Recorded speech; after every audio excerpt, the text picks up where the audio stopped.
Hello friends, study tips with Sanjay में आपका स्वागत है।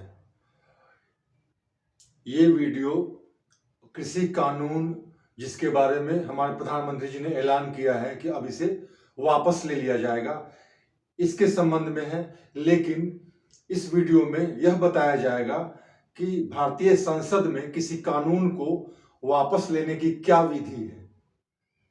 जैसा कि आप सब जानते हैं, कल राष्ट्र को संबोधित करते समय हमारे प्रधानमंत्री जी ने तीनों कृषि कानूनों को वापस लेने की घोषणा की और इसका कारण यह बताया जा रहा है कि पिछले 1 साल से इन कृषि कानूनों के खिलाफ किसानों का आंदोलन चल रहा था और उन्होंने इस बात को स्वीकार किया कि शायद वो किसानों को समझा नहीं पाए और इस वजह से उन्हें अब इन कानूनों को वापस लेना पड़ रहा है।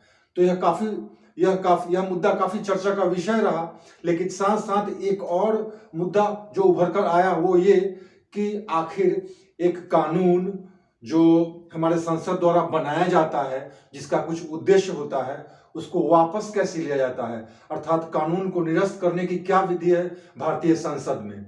तो कृषि कानून रद्द करने का जो निर्णय है, इस पर तो काफी चर्चा हो ही रही है। साथ साथ इस बारे में भी उत्सुकता है कि आखिर एक कानून को निरस्त कैसे किया जाता है, उसकी क्या विधि है, क्या तरीका है।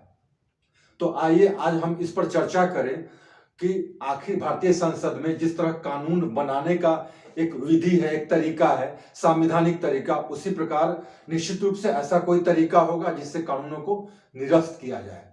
तो जहां तक कृषि कानून या किसी भी कानून की बात है, तो सबसे पहले मैं यह बताऊं आपको कि भारतीय संविधान के अनुच्छेद आर्टिकल 245 में भारतीय संसद को यह अधिकार दिया गया है कि वह किसी भी विषय पर कानून बनाए। सबसे पहली बात तो यह है। तो इस अनुच्छेद के अंतर्गत भारतीय संसद को कानून बनाने का अधिकार भी दिया गया है, साथ साथ कानून को औपचारिक रूप से निरस्त करने का भी अधिकार दिया गया है। एक कानून को रिपील करने का, वापस लेने का तरीका क्या हो सकता है? उसे औपचारिक रूप से वापस लेना। अब यहाँ बात यह है कि औपचारिक रूप से वापस लेने का क्या मतलब है। औपचारिक रूप से वापस लेने का मतलब है कि जिस प्रकार कानून को बनाया गया संसद में, जिस विधि से, जो विधि संविधान में दी गई है, उसी तरीके से, उसी औपचारिक विधि से इसे वापस लिया जाए। सबसे पहली बात। अब क्या है कि किसी कानून को निरस्त करने का क्या तरीका होता है। तो इसमें क्या है कि किसी कानून को संपूर्ण रूप से, उस कानून को निरस्त किया जा सकता है, अर्थात उसको रद्द किया जा सकता है। कानून के किसी एक प्रोविजन को या एक से अधिक प्रोविजन को रद्द किया जा सकता है, या फिर उस कानून के उस भाग को रद्द किया जाता है जिस भाग के कारण किसी दूसरे कानून के लागू होने में व्यवधान उपस्थित हो। तो कहने का अभिप्राय यह है कि किसी कानून को औपचारिक रूप से निरस्त करने का मतलब कानून को संपूर्ण रूप से निरस्त करना, कानून के किसी खास प्रोविजन को निरस्त करना, या सिर्फ उस भाग को निरस्त करना जिससे किसी दूसरे कानून के लागू होने में व्यवधान उपस्थित हो। यह बात स्पष्ट हो गई। अब दूसरी बात यह है कि कई ऐसे कानून भी होते हैं जिनमें सनसेट लॉ लागू किया रहता है। कहने का मतलब ये कि उस कानून को बनाने के दौरान ही एक खास अवधि तक उसके बने रहने का उल्लेख किया जाता है। जैसे आपने सुना होगा टाडा, टेररिस्ट डिसरप्टिव एक्ट, जो 1987 में आया था, तो उसमें यह प्रावधान दिया गया था कि इतने वर्ष तक यह लागू रहेगा, उसके बाद यह स्वतः निरस्त हो जाएगा। जैसे कि 1995 में यह निरस्त हो गया।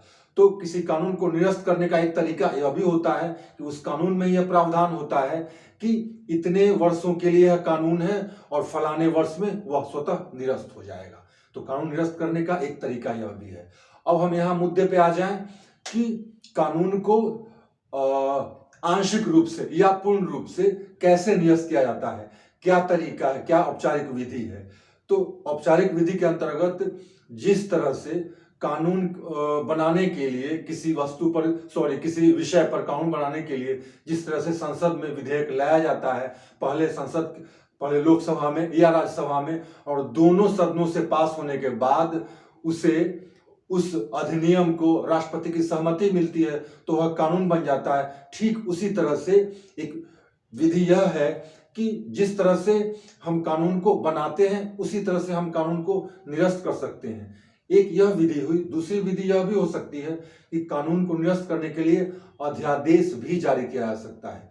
कहने का मतलब ये कि कानून को निरस्त करने के दो तरीके हुए। एक तो अध्यादेश, कानून को समाप्त करने के लिए अध्यादेश जारी किया जा सकता है और अध्यादेश जारी करने के 6 महीने के अंदर अगर संसद के दोनों सदनों द्वारा उसका समर्थन मिल जाता है, संसद के दोनों सदनों द्वारा अगर इस अध्यादेश को समर्थन मिल जाता है तो इसका मतलब वह कानून निरस्त समझा जाएगा, क्योंकि अध्यादेश कानून को निरस्त करने के लिए लाया गया। और जैसा कि मैंने दूसरी विधि के बारे में कहा कि सरकार क्या करेगी, सरकार जिस तरह से कानून बना रखी थी उसी तरह से सरकार पर यह निर्णय निर्भर है कि वह एक विधेयक, एक मसौदा तैयार करे, एक प्रस्ताव तैयार करे, एक विधेयक तैयार करे, ड्राफ्ट बिल। फिर उसके बाद यह सरकार पर निर्भर है कि वह उसे लोकसभा में पेश करे या राज्यसभा में पेश करे। किसी भी सदन में उसे सरकार पेश कर सकती है। अब राज्यसभा में पेश करे तो वहां से पास होने के बाद पुनः यह लोकसभा में जाएगी, पुनः वहां पर इस पर विचार होगा। अगर वहां से यह पास हो जाएगी तब इसे राष्ट्रपति के पास भेजा जाएगा और राष्ट्रपति की सहमति मिलने के बाद कानून को निरस्त माना जाएगा। तो कहने का मतलब यह है कि कानून को रिपील करने का, निरस्त करने का, आधिकारिक रूप से समाप्त करने का यही दो तरीका है।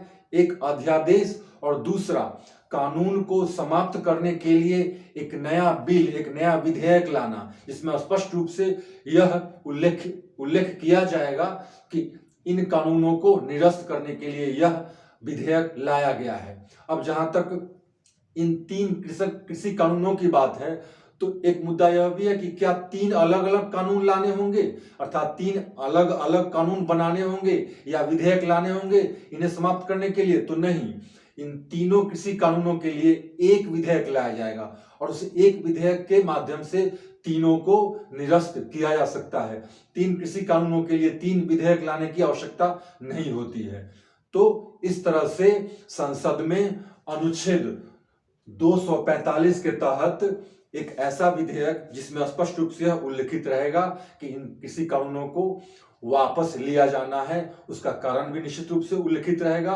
उस पर दोनों सदनों में विचार किया जाएगा, दोनों सदनों से पास होने के पश्चात उसे राष्ट्रपति के पास भेजा जाएगा और राष्ट्रपति की सहमति मिलने के बाद इन कानूनों को निरस्त माना जाएगा। यही तरीका है कृषि कानूनों को या किसी भी प्रकार के कानूनों को निरस्त करने का, रिपील करने का, या यूं कहिए कि औपचारिक रूप से उसे समाप्त करने का।